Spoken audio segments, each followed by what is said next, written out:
pada abad ke-8 Candi Borobudur adalah wilayah dari Sailendra Budamaya. Lalu Candi Pawon dan itu pada masa kerajaan Mataram kuno periode Jawa Tengah abad 7 sampai 10 awal. Pada zaman masa itu banyak wilayah yang berbataskan oleh aliran sungai. Aliran sungai yang utama pada saat itu adalah Kali Progo dan Kali Ilu. Kali Progo sendiri bergeser masih alirannya karena entah erupsi Lumbing atau Merapi, karena Kali Progo bersumber dari daerah sebelah barat wilayah Magelang, wilayah Lumbing. Sedangkan Kali Ilu sendiri bersumber dari Merbabu dan Merapi dari aliran sungai kecil di wilayah sana. Lalu dalam video channel ini rata-rata lebih banyak membahas tentang desa admin, yaitu desa Ampardawang yang ada di Kecamatan Mukrik, Kabupaten Magelang, di sebelah timur lokasi aliran sungai Ilu. Nah, di prasasti juga bertulis di desa saya, desa Ampardawang, itu ada tertulis wilayah Sritamiku. Lalu Sritamiku itu luasnya mencapai area mana? Itu mari kita bahas. Dan kali ini kita bahas masalah desa Parimono.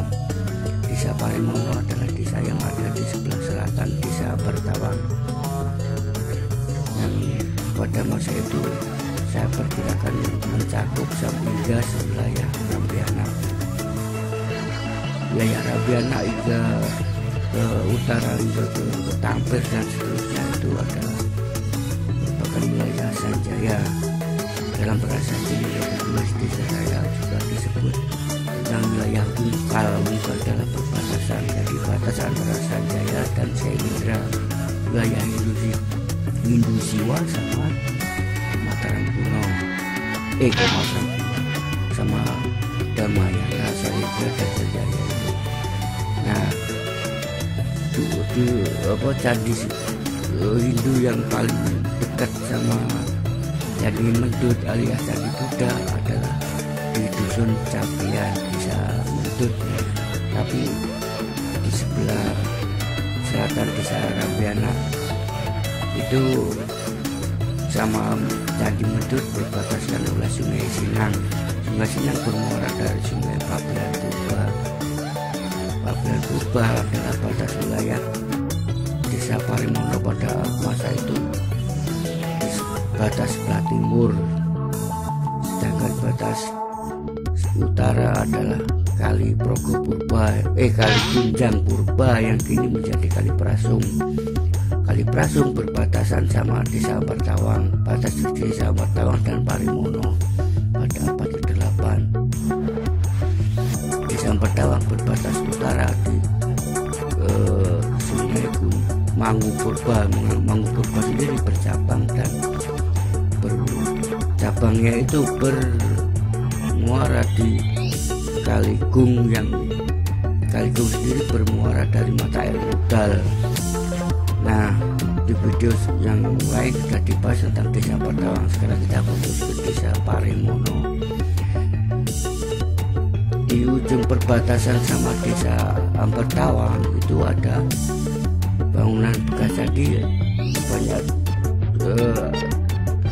lokasi bersitus itu ada 3, yaitu di Japun ada 2, yaitu di Kuburan Utara dan Kuburan Kidul, lalu Ndowo.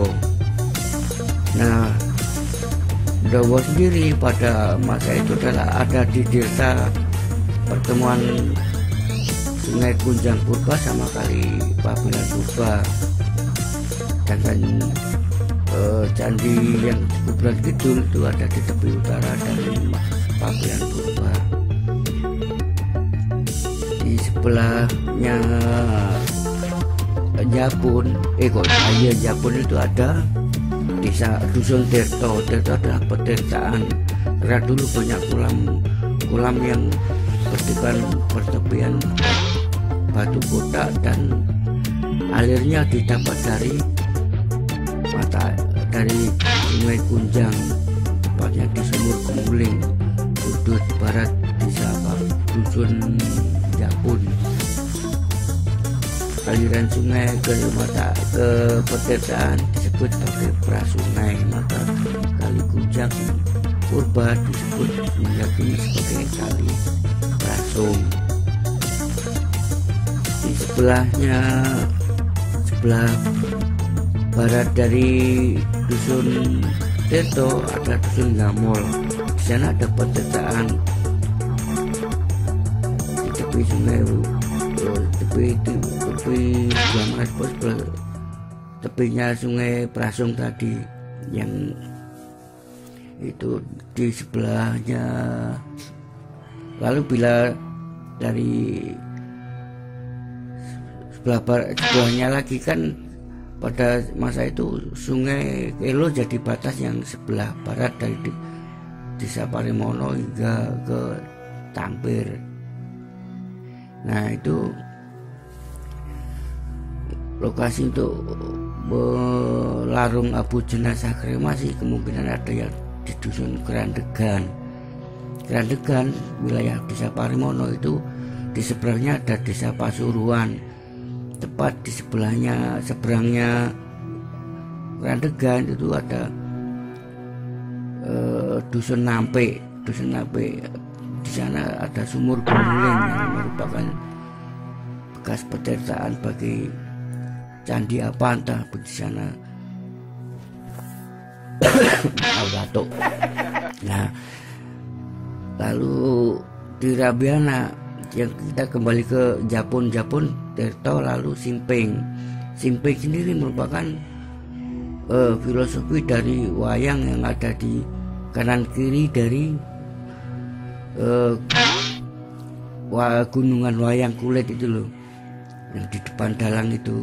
Nah, gunungan sendiri merupakan sekarang jadi kuburan karo macan itu karo tangan. Itu merupakan lokasi sebuah bangunan candi, entah candi apa. Lalu Simping ada dua, Simping Wetan, Simping Kulon. Nah, itu merupakan bukti bahwa Simping itu ada dua, seperti di dalam wayang itu, kanan kiri gunungan wayang.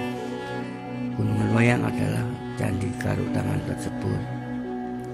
Di sebelahnya Simping Wetan itu jalan yang sekarang jalan Legok Silir atau alias menembus jalur Kali Pabelan Purba. Di sebelahnya kuburan Kidul Japun tadi. Nah, itu berarti Simping pada zaman itu ada di sebelah barat dari aliran sungai Pabelan Purba. Kali Pabelan Purba lurus ke sebelah selatan itu bermuara di Sungai Progo.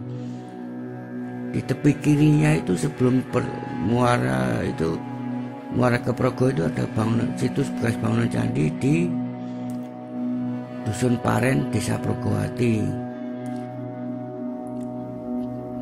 Itu sudah sangat mepet sekali sama Candi Mendut. Kita kembali ke Parimono, terlalu jauh sampai ke Progowati. Nah, itu di sebelahnya Simping Wetan tadi itu ada Tegalo. Tegal itu istilahnya ladang. Lo itu nama pohon. Seperti halnya Sungai Elo itu banyak pohon elo. Nah, itu ada jalan lurus yang lurus menuju ke Ngerajek. Di jalan tembus tersebut juga ada situs bangunan candi yang sekarang dipendam, diketemukan pada saat proyek bikin jalan tembus. Jalan tembus tersebut sampai ke Ngerajek, tepat di sebelahnya pertemuan jalan tembus ke Jalan Raya Muntilan Borobudur. Itu di desa Ngerajek ada bangunan candi, situs bangunan candi Hindu Siwa. Di belah kanan jalan ada dua, yaitu sekarang menjadi bangunan masjid, dan sebelah selatannya lagi Pabelan purba erupsi menyebabkan yang tadi kuburan Karuk Tangan tadi bekas bangunan candi itu kan ada di dekatnya Sungai Pabelan Purba sebelah baratnya, berarti dulu juga terkena imbas dari erupsi. Erupsi tersebut juga merusak bangunan candi yang ada di Dusun Kendal, Desa Rambiana.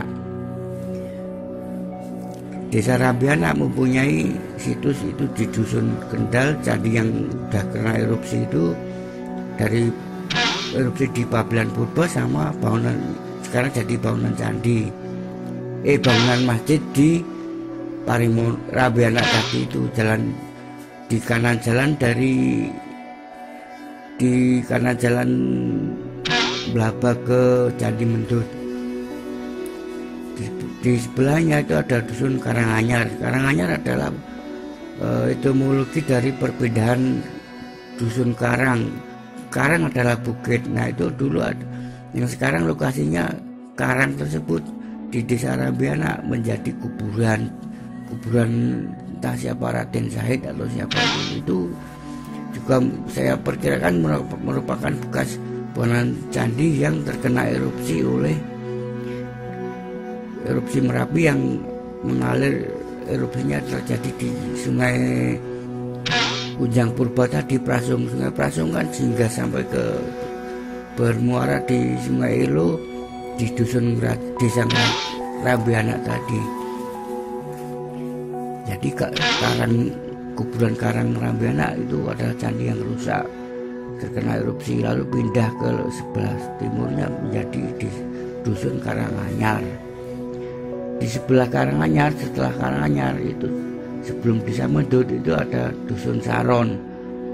Dusun Saron tersebut berada di tepi timur Sungai Elo. Di sana ada bangunan candi di Dusun Saron sebelum jembatan dan juga petirtaannya itu juga bangunan candi. Saya perkirakan Candi Patok Barat. Lalu bila lurus ke selatan itu kan menuju Candi Mendut. Nah sebelum Candi Mendut ada di Candi Cabean tadi itu. Jadi wilayah Pak Rimono pada masa itu adalah Cabean hingga ke Japun yang berbatasan sama Desa Ambartawang. Parimono sendiri berasal dari kata Parimanan. Parimanan adalah tempat untuk jeda istirahat atau rest area sebelum masuk ke Desa Ambartawang. Desa Ambartawang kan merupakan sebuah kompleks candi yang itu terbukti karena bangunan candinya lebih banyak ketimbang desa-desa lainnya. Di sebelah utara Desa Ambartawang juga ada Dusun Pare, itu juga Parimanan Utara dari Desa Blundu. Di Parimono dusun rata-rata namanya beda sama nama dusun di wilayah lain. Itu namanya lebih baru alias Mataram lebih baru. Karena dibandingkan desa-desa lain namanya lebih baru, bukan kalau maksudnya kalau desa-desa yang lain itu namanya lebih ke Mataram kuno atau lebih kuno.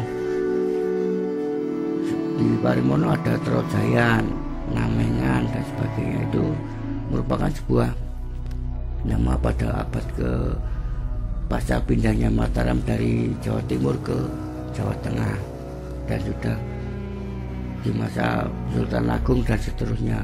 Terlebih ada juga legenda yang menyebutkan bahwa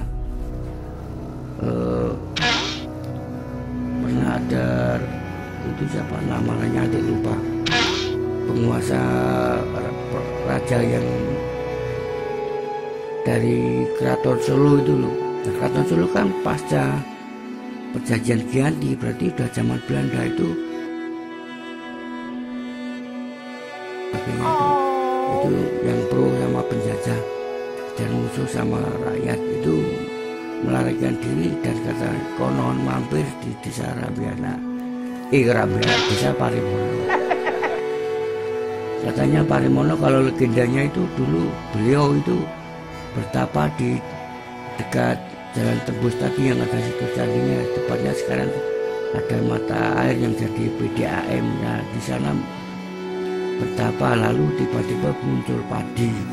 Padi bahasa Jawanya pari. Pari ini memang semono, tapi menurut saya itu nggak tepat karena mono itu bahasa Jawa baru. Pada zaman masa itu nggak ada kata mono, mungkin stereo kan, mungkin istilahnya kayak pari mono sama pari. Kalau pari utaranya Ambar Tawang itu pari stereo, kalau selatan desa Ambar Tawang pari mono. Stereo karena ada pari dhuwur dan pari ngisor. Malah guyon. Pari mono terus jaya nih. Lalu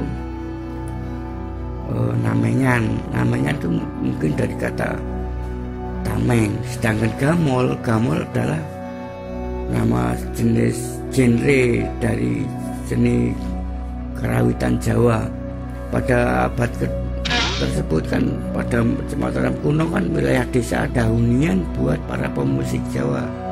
Pemusik Jawa kan punya kasta tersendiri karena dipergunakan spesial untuk ngaben dan sebagainya itu, dan acara-acara lainnya, manusuk sima dan sebagainya. Lalu saron tadi itu juga dari etimologi alat musik Jawa. Lalu sinden, kempulan dan sebagainya. Bentingan itu suara dentingan. Denting itu kalau Jawa benting. Bentingan ada di seberangnya Ndowo dari Pabelan Purba tadi. Situs yang hilang itu 3 liga bertulis di kuburan Ndowo dan 2 prasasti di kuburan Kidul Japun. Maka desa Parimono sejarahnya jadi hilang. Nama-nama tepatnya jadi hilang, nggak seperti desa Ambar Tawang yang ada liga bertulisnya dan masih bisa diterjemahkan sama Mas Gunawan. Itu menceritakan kronologi desa Ambar Tawang. Nah Parimono jadi hilang, nggak ada kronologinya. Maka yang dipercaya jadi legenda tadi itu, legenda Pariniming Semono, adalah dari kata parimangan. Sebelum batas timur kan ada sungai, timur atau tenggara itu kan ada sungai Pabelan Purba yang pindah dulu kan alirannya geser, pindah ke sebelahnya lagi, dari yang mengalir dari Ndowo sampai ke sampai ke Progowati tadi itu bergeser ke sebelahnya. Itu banyak bebatuan di sana, batu kali Pabelan Purba. Nah itu ada dusun Kerapia yang pada masa sekarang berbatasan sama desa Pabelan. Kerapia sendiri artinya lahan berburu atau tempat berburu para aristokrat Jawa, orang-orang Raden dan sebagainya itu berburu saat di hutan Kerapia. Lalu pada masa Mataram Islam pernah jadi lokasi persembunyian seseorang yang dipercaya sebagai cikal bakal desa. Beliau adalah anak buah Pangeran Diponegoro yang ditangkap dan ditahan di Karesidenan Magelang, lalu bersembunyi di situ. Jadi Kerapia itu banyak yang tersisa. Saya lihat batuan candi semua tinggal dikit di dekat lokasi bangunan masjid. Kan pada masa Mataram Islam itu kan reruntuhan candi yang kena erupsi tadi nggak dibangun lagi, tapi dirubah jadi kuburan sama bangunan masjid. Maka kalau masjid kuno sama kuburan tua itu rata-rata adalah bekas bangunan candi Hindu Siwa di wilayah Magelang dan sekitarnya. Pabelan sendiri merupakan hunian baru karena bekas yang terkena aliran sungai Pabelan itu tadi kena erupsi berkali-kali, geseran berkali-kali sebelum lokasi yang sekarang. Tanahnya itu struktur tanah hingga ke Progowati yang bermuara di Progo itu tanahnya berpasir dan banyak batunya. Tapi di Babelan sendiri banyak juga bebatuan besar bekas erupsi dan ada juga batu bekas bangunan candi. Tapi entah bangunan candi pada wilayah Wanua mana nggak jelas. Oh. Ya cuma itu aja yang bisa saya ceritakan. Bu yang saben ngomong kok jujur serak gini. Itu semoga mudeng sama omongan saya. Maklum ya, saya bukan sejarawan dan hanya bisa bicara apa adanya gini dari fakta belusuan. Saya nemunya gitu itu. Jadi saya opinikan sebagai apa yang saya tahu dan apa yang saya mampu. Itu semoga mudeng. Salam budaya.